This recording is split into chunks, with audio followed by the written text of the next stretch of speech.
ഇരിക്കാം.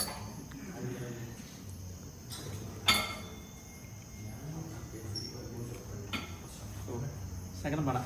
അപ്പോൾ എന്തായാലും ഞാനിപ്പോൾ നിൽക്കുന്നത് വണ്ടിപ്പെരിയാറിലെ ഫാൽക്കൺ ജിമ്മിലാണ്. ഇവിടെ ജിമ്മിൽ വർക്കൗട്ട് ചെയ്യാൻ വന്നതല്ല, ഇവിടെ ഒരാൾക്ക് ഏഷ്യൻ ലെവലിൽ ഒരു ചാമ്പ്യൻഷിപ്പിൽ പങ്കെടുത്തതിൽ അവാർഡ് കിട്ടിയിട്ടുണ്ട്. അപ്പോൾ അയാളൊന്ന് പരിചയപ്പെടാമെന്നാണ്. ആൻഡ്രൂസ്.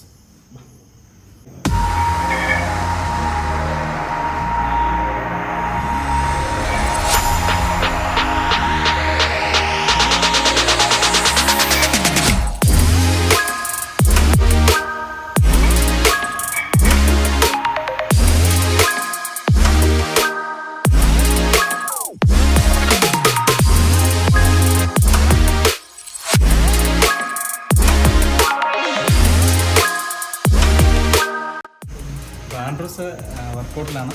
നമുക്ക് ചോദിച്ചേക്കാം എങ്ങനെയാണ് ഈ ഒരു അവാർഡ് കിട്ടിയത്, ഇതിനു വേണ്ടി എന്തൊക്കെ വർക്കൗട്ടുകളാണ് ചെയ്തത്, എങ്ങനെയാണ് അതിന് വേണ്ടി തയ്യാറെടുത്തത് എന്നൊക്കെ ഒന്ന് ചോദിച്ചേക്കാം കേട്ടോ. ആൻഡ്രൂസ്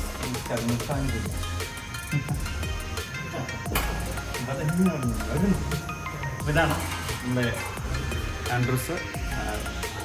ഡിഗ്രി ഫസ്റ്റ് ഇയർ സ്റ്റുഡൻ്റാണ്. അദ്ദേഹം വലിയൊരു അച്ചീവ്മെൻ്റാണ് ഇപ്പം ഈ ജിമ്മിനും നമ്മുടെ നാടിനും വേണ്ടിയിട്ട് എടുത്തുകൊണ്ട് വന്നിരിക്കുന്നത്. അതായത് ഏഷ്യൻ ലെവലിൽ ഒരു കോമ്പറ്റീഷൻ, അവിടെ നിന്നൊരു ചാമ്പ്യൻഷിപ്പ് അവാർഡ് ലഭിക്കുക, അത് വലിയൊരു കാര്യം തന്നെയാണ്. ഒട്ടനവധി പ്രതിഭകളെ വാർത്തെടുത്ത ഒരു ജിമ്മാണ്. ഏതാണ്ട് 2013 തൊട്ട് കണ്ടിന്യൂ ആയിട്ട് ഒരു ദിവസം പോലും മുടങ്ങാതെ പ്രവർത്തിച്ചുകൊണ്ടിരിക്കുന്ന ഒരു ജിമ്മാണ്. അപ്പോൾ അതുകൊണ്ട് തന്നെ അതിൻ്റേതായിട്ടുള്ളൊരു പഴക്കം കൂടി ഈ ജിമ്മിനുണ്ട്. പഴക്കം മാത്രമല്ല, അതിൻ്റേതായിട്ടുള്ളൊരു പ്രൗഢി കൂടിയുണ്ട്. അങ്ങനെ ഒരു പ്രൗഢിയുടെ ഭാഗമായിട്ടാണ് ഇദ്ദേഹം ആൻഡ്രൂസും കൂടി ഈ ഇതിൽ ഭാഗമായിരിക്കുന്നത്. ആൻഡ്രൂസ് അപ്പം ഇന്ന് ഏഷ്യൻ ലെവലിൽ പങ്കെടുത്ത് നമ്മുടെ അല്ലേ. അപ്പം ഫസ്റ്റ് താങ്ക് യു. അപ്പം കൺഗ്രാജുലേഷൻ ആണ്. പിന്നെ എങ്ങനെയാണ് ഇതിൻ്റെ ഒരു ചെന്നെത്തിയത് എന്ന് പറയാം? ഒരു മാസം മുമ്പ് നോട്ടിഫിക്കേഷൻ ഉണ്ട്. മാസ്റ്റർ എന്നെ വിളിച്ചിട്ട് പറഞ്ഞു ഇതുപോലെ കോമ്പറ്റീഷൻ വന്നിട്ടുണ്ട്, നമുക്കൊന്ന് അറ്റൻഡ് ചെയ്യാം. പറഞ്ഞു ഓക്കെ മാസ്റ്റർ അറ്റൻഡ് ചെയ്യാം. അത് ഒരു മാസം ഒരു മാസം ഫുള്ള് ഇല്ലായിരുന്നു. ഒരു 25 days ട്രെയിനിങ് ഉണ്ടായിരുന്നു. സാറ്റർഡേ സൺഡേസിന് ലീവ് പോയിട്ട് നല്ല മോർണിംഗ് ഈവനിങ് മാസ്റ്റർ എൻ്റെ കൂടെ തന്നെ എല്ലാം സപ്പോർട്ട് ചെയ്ത് വർക്കൗട്ട് ചെയ്യിപ്പിച്ച് കോയമ്പത്തൂരിലാണ് വെച്ച് പെർമിഷൻ അവിടെ പോയിട്ട് അറ്റൻഡ് ചെയ്ത് 4th 5th കിട്ടി. പിന്നെ ബ്രദേഴ്സും ഉണ്ട് 2 പേര് ഫിനാൻഷ്യലായിട്ട് സപ്പോർട്ട് ചെയ്ത്. പിന്നെ എൻ്റെ കൂടെ തന്നെ ഉണ്ടായിരുന്നു, ഫ്രണ്ട്സായിട്ടും ഉണ്ടായിരുന്നു. ഇവിടം തൊട്ട് അവിടെ എൻ്റെ കൂടെ തന്നെ കൂട്ടിക്കൊണ്ട് നടന്നു എല്ലാ കാര്യവും നോക്കി. പിന്നെ മാസ്റ്റർ ഫാൽക്കൺ ഫാമിലിക്കും താങ്ക്സ്, മാസ്റ്റർക്കും താങ്ക്സ്. നമുക്കത് പറയാതിരിക്കാൻ കഴിയത്തില്ല. കാരണം ഇദ്ദേഹം കരടിക്കുടി സ്വദേശിയാണ്. വണ്ടിപ്പെരിയാറിൻ്റെ പീരുമേടിൻ്റെ ഒട്ടനവധിയായ പ്രദേശങ്ങളിൽ നിരവധിയായ ആളുകളെയാണ് ഇവിടുന്ന് പല മേഖലകളിൽ വെയ്റ്റ് ലിഫ്റ്റിങ്, അതുപോലെ തന്നെ പവർ ലിഫ്റ്റിങ് തുടങ്ങിയ മേഖലകളിൽ പങ്കെടുക്കുകയും ഈ അവാർഡ് കരസ്ഥമാക്കുകയും ചെയ്തു. ഇപ്പോൾ ഏറ്റവും അവസാനമാണ് ഏഷ്യൻ ലെവലിലൊരു മത്സരം നടത്തി. അതിന് ഫാൽക്കൺ ജിമ്മിൽ നിന്ന് ഒരാൾ പങ്കെടുക്കുകയും അതിന് 4th 5th അതായത് 2 അവാർഡാണ് ലഭിച്ചത്. അപ്പം നമ്മുടെ സാറിൻ്റെ വകയായിട്ടും നാട്ടുകാരുടെ വകയായിട്ടും എല്ലാ ആശംസകളും അറിയിക്കുകയാണ്. എന്തായാലും അവാർഡ് ലഭിച്ച ആൻഡ്രൂസ് ഇവിടെ വർക്കൗട്ട് തുടങ്ങി കഴിഞ്ഞു. അപ്പം നമുക്ക് ഈ അവാർഡ് കരസ്ഥമാക്കാൻ സഹായിച്ച ഒരാളുണ്ടെന്ന് പറഞ്ഞില്ല. അതായത് ഇവിടുത്തെ മാസ്റ്റർ എബിൻ. അദ്ദേഹം 2013 മുതൽ ഈ സ്ഥാപനം നടത്തിക്കൊണ്ട് പോകുന്ന ഒരാളാണ്. ആൻഡ്രൂസിനെ പോലുള്ള ഒരുപാട് ആളുകളെ പല മേഖലയിലും എത്തിച്ച ഒരു വ്യക്തി കൂടിയാണ്. അപ്പം അദ്ദേഹത്തെ കൂടെ ഒന്ന് പരിചയപ്പെടാം. അപ്പം ഈ ആൻഡ്രൂസിന് വേണ്ടി എന്തൊക്കെ കാര്യങ്ങളാണ് ചെയ്തത്, ഇനി എന്തൊക്കെ കാര്യങ്ങളാണ് ചെയ്യാൻ പോകുന്നത് എന്നുകൂടി നമുക്ക് നോക്കാം.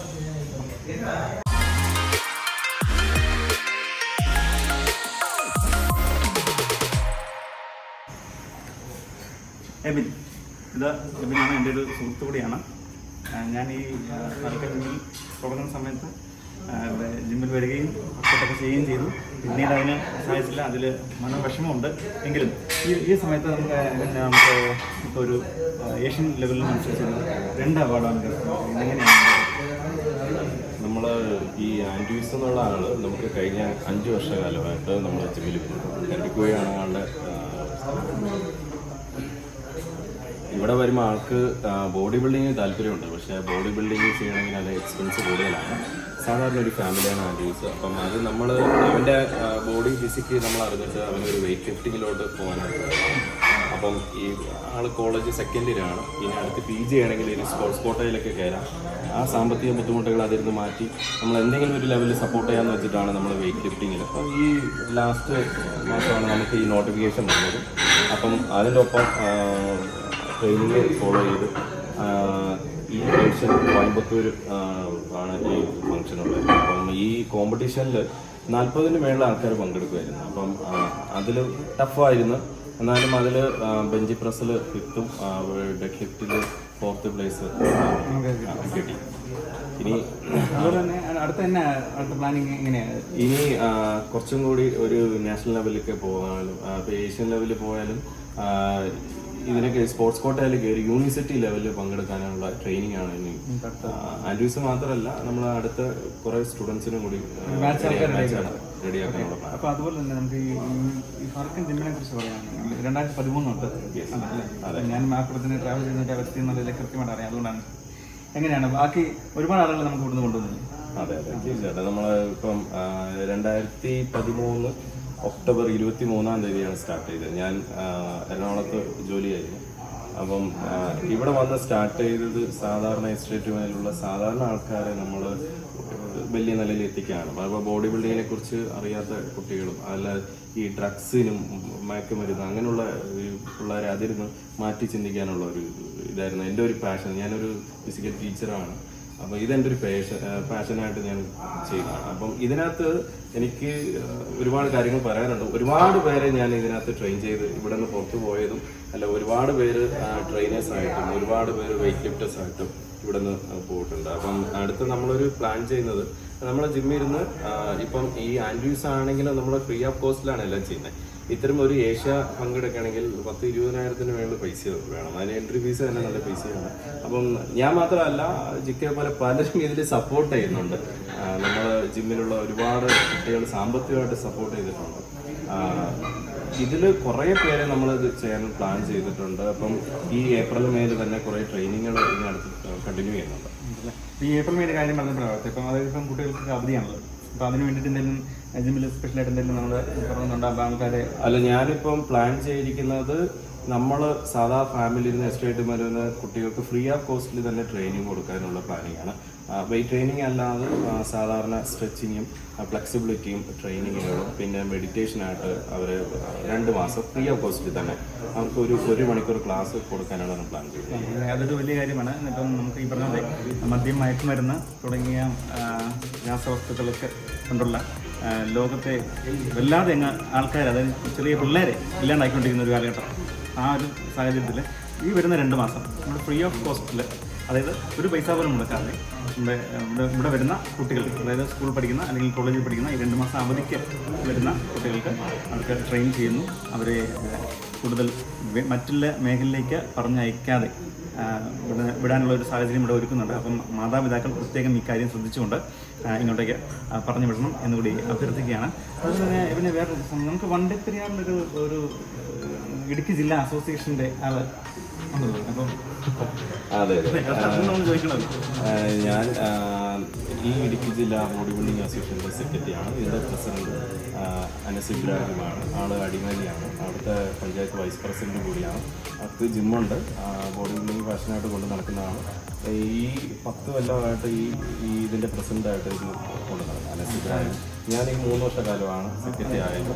അപ്പം ഞാൻ സെക്രട്ടറി ആയത് തന്നെ പുതിയ മാറ്റങ്ങൾ നമ്മൾ കൊണ്ടുവന്നിട്ടുണ്ട്. നിങ്ങൾക്കറിയാം, കുറേ ഫിസിക്കൽ ചാലഞ്ചിലും ഈ വർഷം നമ്മൾ ഇനി വരുന്ന ഈ ഇയർ കിഡ്സുകളെ പങ്കെടുപ്പിക്കാനുള്ള പുതിയ ഫാമിലിയിലെല്ലാവരും പ്രായമുള്ളവരാണെങ്കിലും ഇപ്പം കുടവയറുണ്ടെങ്കിലും ആ സ്റ്റേജ് കയറി പങ്കെടുക്കാൻ താല്പര്യമുള്ള ആൾക്കാരുണ്ട്. അപ്പോൾ അവരെ ഒരു പോസിങ് പഠിപ്പിച്ചിട്ട് അതിനകത്ത് കൊണ്ടുവരാനുള്ള പുതിയ ഒരു പ്ലാനിങ് കൂടി ചെയ്യും. ഈ വുമൺസ് ബോഡി ബിൽഡേഴ്സ് നമുക്ക് കൂടുതലായിട്ട് ഇങ്ങനെ കടന്നു വരുന്നുണ്ടോ? എങ്ങനെയാണ് ഈ ഒരു അല്ല, ഇപ്പം നേരത്തെ കാലഘട്ടങ്ങൾ മാറി. ആഫ്റ്റർ കോവിഡ് കുറേ ലേഡീസിന് സ്ത്രീകൾക്ക് കുറേ ഇഷ്യൂകളുണ്ട്. അവർ അറിയുന്നുണ്ട്. എന്ന് വെച്ചാൽ ആഫ്റ്റർ മാരീഡ് കുറേ പേർക്ക് PCOD, PCOS ഇഷ്യൂ ഉണ്ട്. കുറേ ഇഷ്യൂകളുണ്ട്. അപ്പം ഞാൻ അതിൻ്റെ കോഴ്സുകളെല്ലാം കഴിഞ്ഞ ആളാണ്. അപ്പം ആ സർട്ടിഫിക്കേഷൻ കഴിഞ്ഞിട്ടുണ്ട്. അപ്പം നമ്മുടെ ജിമ്മിൽ വരുന്ന കുറേ കുട്ടികൾക്ക് അങ്ങനെ മെഡിക്കൽ ഇഷ്യൂ ഉള്ളവരെ നമ്മൾ ആ രീതിയിൽ ട്രെയിൻ ചെയ്തു. ആദ്യം മെൻ്റലി പിന്നെ ഫിസിക്കലി അവർ ട്രെയിൻ ചെയ്യുകയാണ്. ഇപ്പോൾ P C O D issue ഒക്കെ എന്ന് പറയുന്നത് ഒന്ന് പാരമ്പര്യം, അല്ലെങ്കിൽ മെഡിക്കൽ ഇഷ്യൂ, ഒബിസിറ്റി, സ്ട്രെസ്, ഈ 4 ഇതുണ്ടെങ്കിൽ മാത്രമേ ഉള്ളൂ അവർക്ക് ഇങ്ങനൊരു ഇഷ്യൂകൾ വരുന്നത്. അപ്പോൾ അവരെ നമ്മൾ ഇതിനകത്ത് കൊണ്ട് മെൻ്റലി ചേഞ്ച് ചെയ്ത് അതിൽ നിന്ന് മാറ്റി ചിന്തിക്കാനും, പിന്നെ ബോഡി ബിൽഡിംഗ് എന്നുള്ളത് ആണുങ്ങൾക്ക് മാത്രം, മെന്നിന് മാത്രമുള്ള അവകാശപ്പെട്ടതല്ല, അതെല്ലാവർക്കും ചെയ്യാം. ഇപ്പം ഞങ്ങൾ ഈ കോയമ്പത്തൂർ കോമ്പറ്റീഷൻ പോകുമ്പോൾ കിഡ്സ് തൊട്ട് എല്ലാവരും അതിൽ നിന്ന് മാറി ചിന്തിച്ച് കുറേ പേര് പങ്കെടുക്കുന്നുണ്ട്. അത് നമ്മുടെ മേൽ കുറവാണ്. അപ്പം കുറേ പേര് ഇപ്പം ഫാമിലിയായിട്ട് ഹസ്ബൻഡിനെ സപ്പോർട്ട് ചെയ്ത് അവർ വൈഫിനെ കൊണ്ടുവന്ന് ട്രെയിൻ ചെയ്യിപ്പിക്കാനുള്ള ഇതുണ്ട്. അപ്പം ഇനി വരുന്നത് അങ്ങനെ ഒരു മേഖലയും നമ്മൾ തുടങ്ങാൻ പ്ലാൻ ചെയ്തു. അപ്പം സ്ത്രീകളും കൂടെ വീട്ടിൽ വെറുതെ കഞ്ഞിയും കറിയും വെച്ച് മാത്രം കഴിക്കണ്ട, ജിമ്മിലേക്കും കൂടെ വരാം എന്നുള്ളതാണ് ഇപ്പം എന്നും പറയുന്നത്. അപ്പം ഈ ഇത്ര നേരം ഞങ്ങളുമായിട്ട് ചിലവഴിച്ചതിനെല്ലാം